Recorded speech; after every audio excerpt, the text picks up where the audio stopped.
والسلام على من لا نبي بعده. أعوذ بالله من الشيطان الرجيم. بسم الله الرحمن الرحيم. لقد رضي الله عن المؤمنين إذ يبايعونك تحت الشجرة وقال الله تبارك وتعالى والسابقون الأولون من المهاجرين والأنصار والذين اتبعوهم بإحسان صدق الله مولانا العظيم. رب اشرح لي صدري ويسر لي أمري واحلل عقدة من لساني وما توفيقي إلا بالله العلي العظيم. بالشريك میں اللهم صل على سيدنا محمد وعلى آل سيدنا محمد وبارك وسلم. عزیزان گرامی، دینی اور ایمانی بھائیوں، سیدنا حضرت عثمان غنی رضی اللہ تعالی عنہ کا واقعہ چل رہا تھا کہ آپ نے اپنی زندگی کے اندر جو ایثار اور قربانی پیش کی کہ اللہ کے نبی صلی اللہ علیہ وسلم نے یہ اعلان کر دیا کہ عثمان، آج کے بعد سے تمہیں کوئی عمل نقصان نہیں پہنچا سکتا.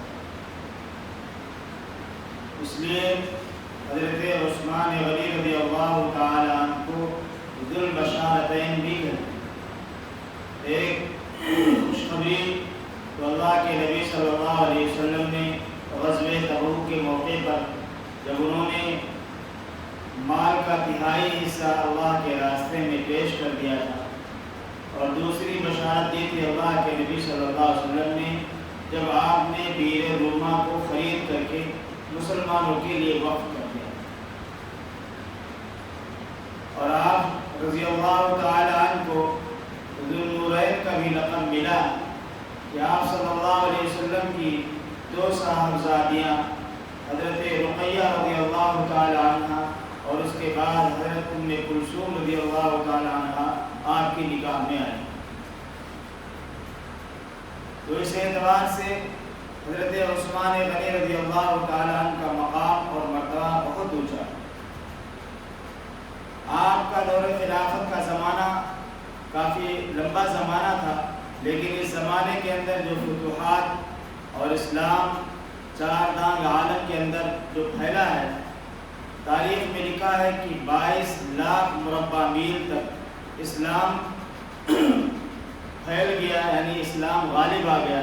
ہر طرف اسلام کی، مسلمانوں کی شہرت اور نام و نمود کا چرچا ہونے لگا. ایک بات یہ ذہن میں رکھیں کہ جب بھی مسلمانوں پر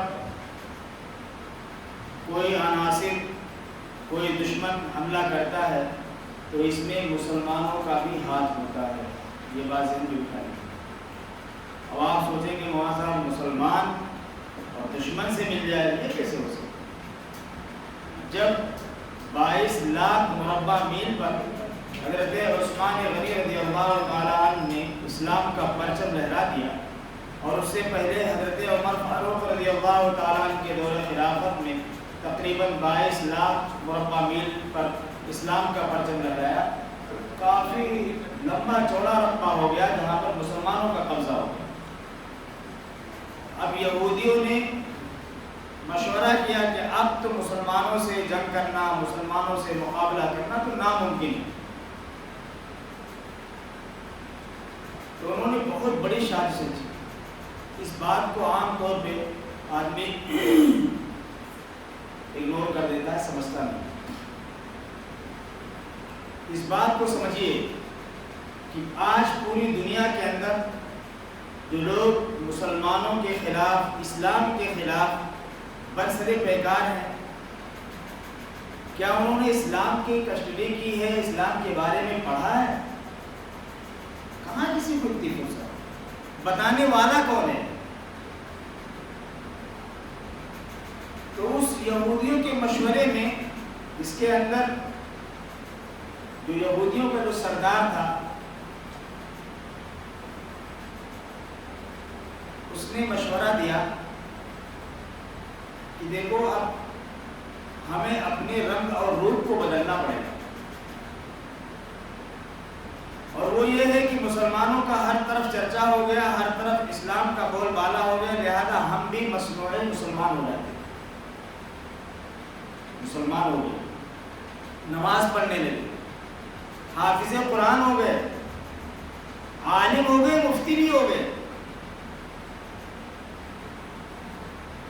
چونکہ ان کو ساری چیزوں کے بارے میں معلومات تھی بھی، اور مزید جب وہ ہمارے دائرے میں آ گئے، مسلمان اپنے آپ کو قرار دے دیا تو اب گھل مل گئے۔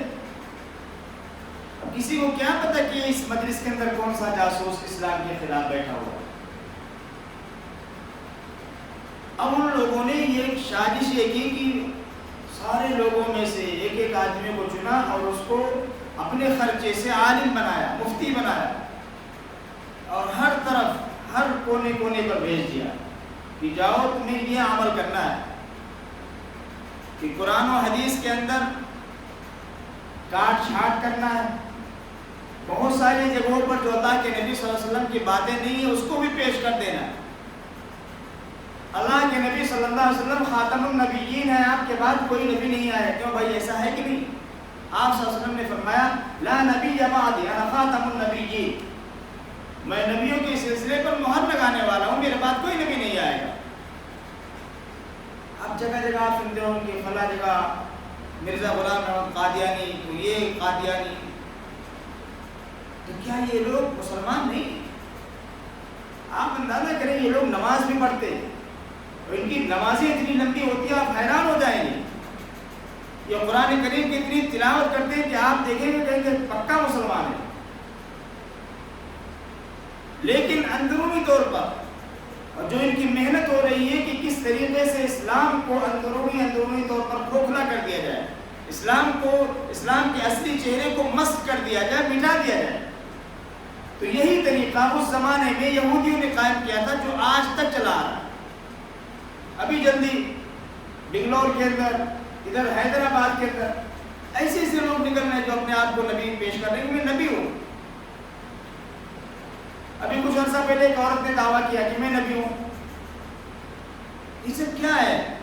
یہ سب ایک سازش ہے کہ کس طریقے سے اسلام کو اور مسلمانوں کو بدنام کیا جائے اور ان کے اصلی چہرے کو مسخ کر دیا جائے، اور اللہ معاف کرے آج مسلمانوں کا اچھا خاصا طبقہ ان کی جھانسی میں آتا چلا جا رہا ہے، اچھا خاصا طبقہ۔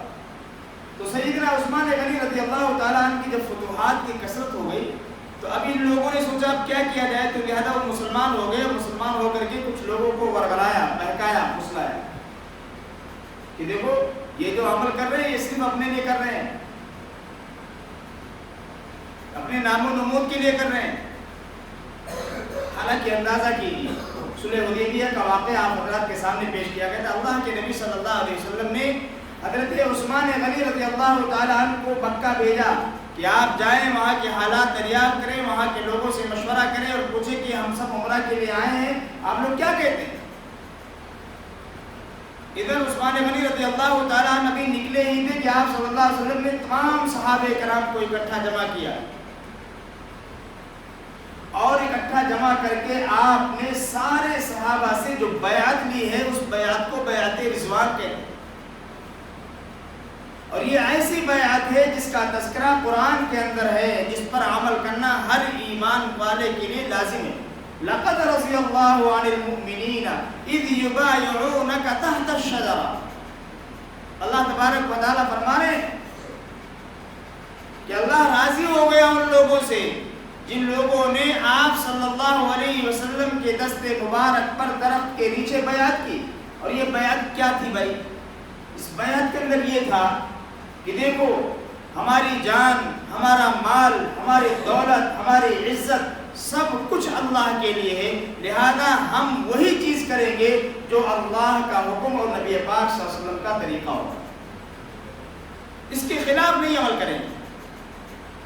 اس بات پر بیعت ہوئی اور اخیر میں آقا مدنی جناب محمد رسول اللہ صلی اللہ علیہ وسلم نے اپنے داہنے ہاتھ کو بائیں ہاتھ پر رکھ کر کے فرمایا میرے صحابہ تم لوگ گواہ رہو یہ عثمان غنی کا ہاتھ ہے اور یہ محمد کا ہاتھ ہے، میں عثمان غنی کے لیے بیعت کر رہا ہوں۔ تو آپ کا مقام تو اور بھی زیادہ بلند ہو گیا کہ جس ہاتھ کو نبی نے عثمان کا ہاتھ قرار دیا، اور نبی کا ہاتھ آپ حضرات سمجھتے ہیں نبی کا ہاتھ کیسا ہاتھ رہا ہوگا؟ اللہ اکبر، اللہ خود فرما رہے ید اللہ فوق ایدیہم، کہ نبی کے ہاتھ کے اوپر اللہ کا ہاتھ ہے۔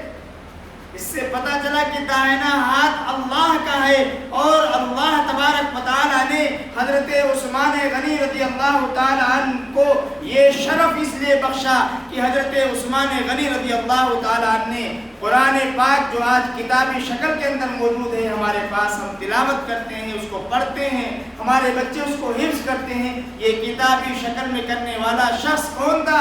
حضرت عثمان غنی رضی اللہ تعالیٰ۔ یہ اسی مقام کی وجہ سے ملا کہ اللہ کے نبی صلی اللہ علیہ وسلم نے فرمایا ہے دائنا ہاتھ عثمان کا ہاتھ۔ تو اتنا مقام مل گیا اور اتنے اعلیٰ مرتبے مل گئے، تو ان بلوائیوں کو، ان یہودیوں کو جو اپنے آپ کو مسلمان پیش کر رہے تھے، ظاہر کر رہے تھے، قرآن کی تلاوت بھی کر رہے تھے، نماز بھی پڑھ رہے تھے، مسلمانوں کے ساتھ قربانیاں بھی کر رہے تھے، سب کچھ کر رہے تھے، ان لوگوں نے مشورہ کیا کہ کسی طریقے سے عثمان غنی رضی اللہ تعالیٰ عنہ کو شہید کر دیا۔ جمعہ کا دن ہے، اندازہ یہ بڑا دردناک واقعہ ہے، اس لیے آتا ہے جب بھی تذکرہ آتا ہے تو شہید مظلوم کا تذکرہ آتا ہے، کوئی ظلم نہیں کیا تھا۔ عثمان غنی رضی اللہ تعالیٰ عنہ جمعہ کے دن روزے کی حالت میں ممبر پر بیٹھے، بلوائی چند لوگ کھڑے ہوئے جمعہ کے دن، اور کہا عثمان اتر جاؤ ممبر سے۔ اللہ کس سے کہہ رہے ہو؟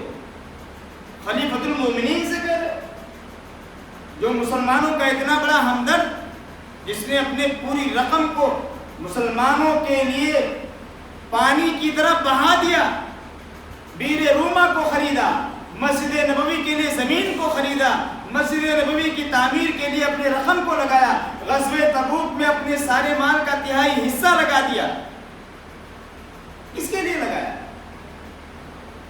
لیکن اندازہ کرو بلوائیوں نے جب یہ عمل شروع کیا، ان میں سے ایک آدمی آیا اور حضرت عثمان غنی رضی اللہ تعالیٰ عنہ کو ان کا ہاتھ پکڑ کر کے ممبر سے نیچے کر دیا۔ عزیزوں یہ داستان کوئی ہوائی نہیں ہے، اس میں ہمیں سوچنا ہے کہ ایک مسلمان اپنے آپ کو کہنے والا وہ اتنا گر جائے، اتنی گھٹیا حرکتیں کر لے کہ وقت کے خلیفہ کو اپنے بادشاہ کا ہاتھ پکڑ کر کے نیچے گرا دے، اور قربان جائیے حضرت عثمان غنی رضی اللہ تعالیٰ عنہ کی دریا دلی پر اور ان کی غصے کے ضبط کی انتہا پر کہ ساری چیزیں برداشت کر لیا۔ بلوائی وہاں سے تانے دے رہے ہیں، مسجد میں کھڑے ہو کر کے تان و تشنیع کے الفاظ کہہ رہے ہیں، ایک زبان نہیں کھولا، ہاتھ پکڑ کر کے ممبر سے نیچے گرا دیا، کچھ بھی نہیں بولے۔ یہ صبر کی انتہا۔ اور اس کے بعد شام کے وقت جب بلوائی آپ کے گھر کے چھت پر چڑھ کر کے حملے کے ارادے سے پہنچ جاتے ہیں، تو حضرت عثمان غنی رضی اللہ تعالیٰ عنہ نے یقین کر لیا کہ اب ہمارا آخری وقت۔ آپ نے بہت کوشش کی، قرآن کریم کی تلاوت کر رہے تھے۔ آپ کو معلوم ہونا چاہیے، تاریخ گواہ ہے، 40 دن تک ان بلوائیوں نے حضرت عثمان غنی رضی اللہ تعالیٰ عنہ کے پانی کو بند کر دیا۔ 40 دن حضرت عثمان غنی رضی اللہ تعالیٰ عنہ خود فرماتے ہیں کہ صرف قرآن کی تلاوت کی برکت تھی کہ مجھے پیاس کا احساس تک نہیں ہوتا۔ اللہ، آپ قرآن کریم کی گھر میں تلاوت کر رہے ہیں، بلوائی چھت کے اوپر سے گھر کے اندر گھس گئے اور آپ قرآن کریم کی تلاوت میں مصروف ہیں، اور ایک بارگی انہوں نے دماغ کے اوپر حملہ کیا اور خون کا فوارہ جو قرآن کی آیت کے اوپر گرا ہے، فَسَيَكْفِيكَهُمُ اللَّهُ وَهُوَ السَّمِيعُ الْعَلِيمُ، اللہ تمہارے لیے کافی ہے، وہ بہترین سننے والا۔ اس وقت حضرت عثمان غنی رضی اللہ تعالیٰ عنہ نے جو قرآن کی آیت کے اوپر یہ خون کا فوارہ گرا تھا تو انہیں ایک عجیب سی سرور اور خوشی محسوس ہوئی کہ اللہ کے اس کلام کی اس آیت پر عثمان کا خون گرنا اس بات کی دلیل ہے کہ عثمان اپنی جگہ حق پر ہے، یہ بلوائی نہ حق پر ہے۔ خوشی سے شہید ہوئے۔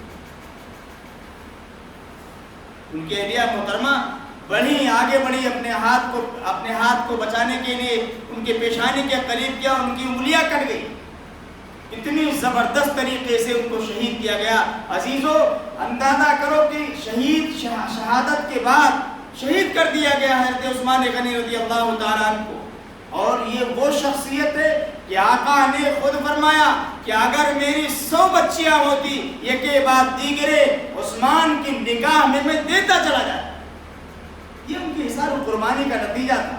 اور اللہ کے نبی صلی اللہ علیہ وسلم اتنی محبت کرتے تھے کہ خود عثمان غنی رضی اللہ تعالیٰ عنہ سے فرمایا تھا، عثمان تمہارا زمانہ خیر القرون کا تو زمانہ ہوگا لیکن فساد بہت زیادہ ہوں گے، فسادی تمہارے اوپر حملے بھی کریں گے، تم اپنی حکومت کو اپنے تخت کو چھوڑنا نہیں، قائم رہنا۔ لیکن اندازہ کرو جان بھی دے دی، لیکن جب تک جسم میں جان تھی اللہ کے نبی صلی اللہ علیہ وسلم کے اس فرمان پر کہ عثمان تمہیں اپنا تخت، اپنی بادشاہت، اپنی حکومت کو چھوڑنا نہیں ہے، ان ظالموں کے حوالے نہیں کرنا ہے۔ آج میرے عزیزوں ہمیں بھی سوچنا ہے، ہمیں بھی غور کرنا ہے، ہمارے سینے میں ایمان ہے، ہمارے لیے ہمارے دل کے اندر بھی نبی سے وہ عشق اور محبت ہے، کیا ہم بھی نبی پاک صلی اللہ علیہ وسلم کی ارشادات پر اپنے آپ کو پیش کر سکتے یا پیش کرتے ہیں؟ اگر نہیں کرتے میرے عزیزوں تو ہمیں پیش کرنے کی سخت ضرورت ہے۔ جناب صرف جمعے کے دن حاضر ہو کر کے اور جناب والا کرتا پیجامہ پہن کر کے، یہ کوئی ایسا نہیں جناب کہ ہم آپ کے اوپر تانا کس رہے ہیں، بلکہ یہ حقیقت بیان کر رہے ہیں کہ صرف جمعہ کے اندر حاضر ہو جانے سے آدمی اپنے آپ کو کہے کہ میں بہت بڑا متبع رسول ہوں، میں نبی پاک صلی اللہ علیہ وسلم کی سنت پر مرنے مٹنے والا ہوں، میں آقا سے محبت کرتا ہوں، یہ حقیقت نہیں، یہ تو دھوکہ ہے۔ اور دھوکے کی ناؤ میرے عزیزوں زیادہ دیر تک پانی پر ٹکتی نہیں، ڈوب جایا کرتی۔ کب تک اپنے آپ کو دھوکہ دیتے رہو؟ میرے عزیزوں حضرت عثمان غنی رضی اللہ تعالیٰ عنہ نے آقا کے فرمان کے مطابق اپنے آپ کو قربان کر دیا اور اعلان کر دیا، جان دے دی ہوئی اسی کی تھی، حق تو یہ تھا کہ حق ادا نہ ہو۔ شہادت ہو گئی حضرت عثمان غنی رضی اللہ تعالیٰ شہید مظلوم ہو گئے، اور اس شہادت کے بعد تقریباً 3 دن، تاریخ میں آتا ہے 4 دن تک آپ کی لاش کو گھڑی کے اندر رکھا گیا۔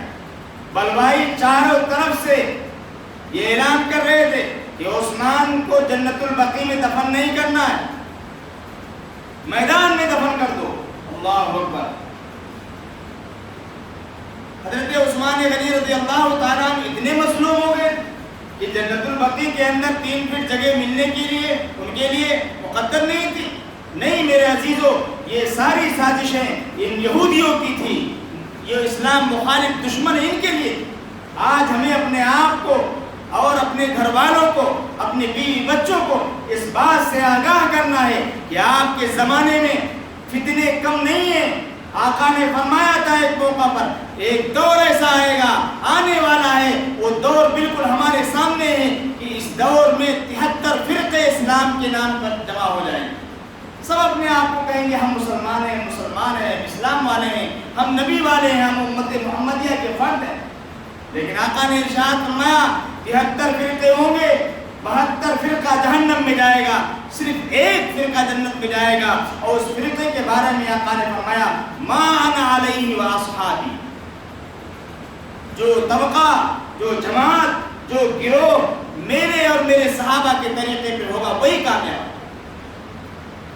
آج میرے عزیزوں حالات اتنی بد سے بدتر ہو گئے کہ حرم مکہ کے اندر بھی ان جو یہودیوں کا داخلہ ہو گیا، اور یہ وہاں داخل ہو کر کے اسلام کو اور شریعت اسلامیہ کو مسخ کرنے کی پوری تدبیریں کر رہے ہیں۔ اللہ اسلام کی اور اسلام کے اوپر چلنے والوں کی اور حرمین شریفین کی مکمل حفاظت فرمائے۔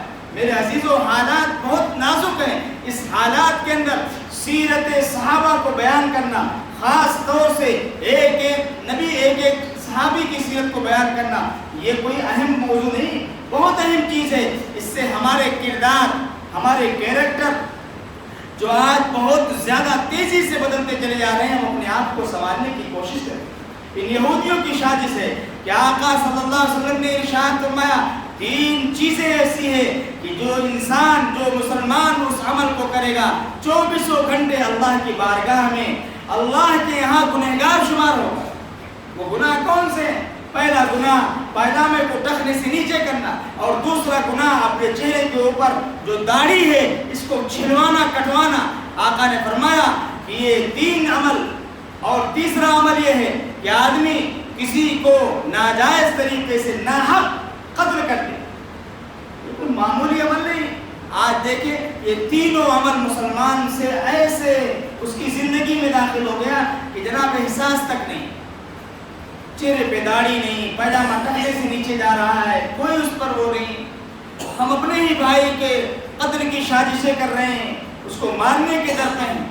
آقا نے ارشاد فرمایا کہ یہ 3 عمل جس امتی کے ذہن میں ہوگا وہ اللہ کی بارگاہ میں 24 گھنٹے گنہگار شمار ہوگا۔ نماز پڑھتا ہے پھر بھی گنہگار، تلاوت کر رہا ہے پھر بھی گنہگار شمار ہو رہا ہے، ذکر کر رہا ہے پھر بھی گنہگار شمار ہو رہا ہے۔ اس لیے کہ آقا نے ان 3 عملوں کو انتہائی قبیح عمل قرار دیا۔ اب ان یہودیوں نے سازش رچی کہ کسی طریقے سے مسلمان نوجوانوں کو اس عمل کے اندر ملوث کیا جائے تاکہ ان کی آخرت برباد ہو جائے۔ میرے عزیزو، ان یہودیوں کی سازش کے اندر آج مسلمان قوم کا نوجوان طبقہ ایسے ملوث ہے، میرے عزیزو، اس کے چہرے پر داڑھی نہیں ہے، اس کے پیجامے ٹخنے سے نیچے جا رہے ہیں، اور ہمارا نوجوان اگر تدبیریں کر رہا ہے، سوچ رہا ہے، تو صرف اپنے بھائی کو مارنے کی تدبیریں کر رہا ہے۔ یہ تدبیریں نہیں کر رہا ہے کہ جناب کس طریقے سے ہمارے مسجد کی آبادی زیادہ ہو جائے، ہمارے وہ بھائی جو مسجد سے دور ہے وہ مسجد میں آنے والے ہو جائیں، یہ تدبیریں نہیں کر رہا، بلکہ ناجائز تدبیریں کر رہا ہے، حرام تدبیریں کر رہا ہے۔ تو میرے عزیزوں، کہنے کا مقصد یہ ہے کہ ہمیں اپنے آپ کو سنوارنے کی سخت ضرورت ہے۔ یہ سیدنا عثمان غنی رضی اللہ تعالی عنہ کی شہادت اور آپ کا فرمان رسول پر اپنے آپ کو باقی رکھنا اس امت کے لیے ایک پیغام ہے کہ ہمیں بھی نبی پاک صلی اللہ علیہ وسلم کی ایک ایک سنت کو اپنی زندگی میں داخل کرنا ہے، چاہے ہمارے جسم کے ٹکڑے ٹکڑے کر دیے جائیں، یا ہمیں سولی پر لٹکا دیا جائے، یا ہمیں جلا دیا جائے، یا ہمیں جو ہے تخت و تاراج کر دیا جائے، چرا وطن کر دیا جائے، سب کچھ منظور ہے۔ لیکن اگر منظور نہیں تو ہمیں آقا مدنی جناب محمد رسول اللہ صلی اللہ علیہ وسلم کی سنت کے خلاف زندگی گزارنا منظور ہے۔ یہ ہمارا جذبہ ہونا چاہیے۔ اگر ہم آج بھی میرے عزیزوں بیدار نہیں ہوئے، اپنے آپ کو، اپنے اعمال کو، اپنے کردار کو، اپنے کیریکٹر کو، اپنے جو ہے زندگی کے سارے لمحات کو نبی پاک صلی اللہ علیہ وسلم کی تعلیمات کے مطابق، آقا کے فرمان کے مطابق نہیں ڈھالا، تو میرے عزیزوں وہ دور بالکل سامنے ہے کہ ہم بھی اس پتنگے کے مانند ہو جائیں گے کہ جب پانی دریا کے اندر، نالے کے اندر، سمندر کے اندر زیادہ ہوتا ہے تو وہ پتنگوں کی کوئی حیثیت نہیں ہوتی، وہ بھی بہہ جاتے ہیں، ہماری بھی حیثیت وہی ہو جائے گی۔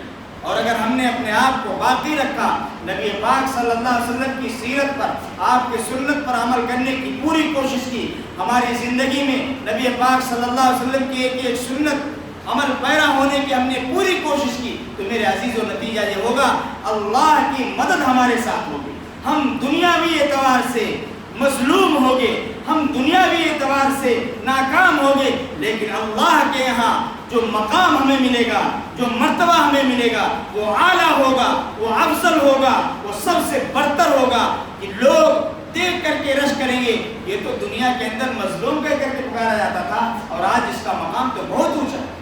اس لیے میرے عزیزوں، میرے جوانوں، خاص طور سے ہمیں اپنی زندگی کے ڈگر کو بدلنی، چہرے پہ داڑھی رہے، پاجامہ ٹخنے سے اوپر رہے، نبی پاک صلی اللہ علیہ وسلم کی ایک سنتوں پر ہم عمل کرنے کی پوری کوشش کریں، اور سب سے اہم چیز عزیزو یہ بتا دیں، آقا نے فرمایا جو انسان جس حالت پہ مرتا ہے اسی حالت پہ اس دنیا سے جاتا ہے۔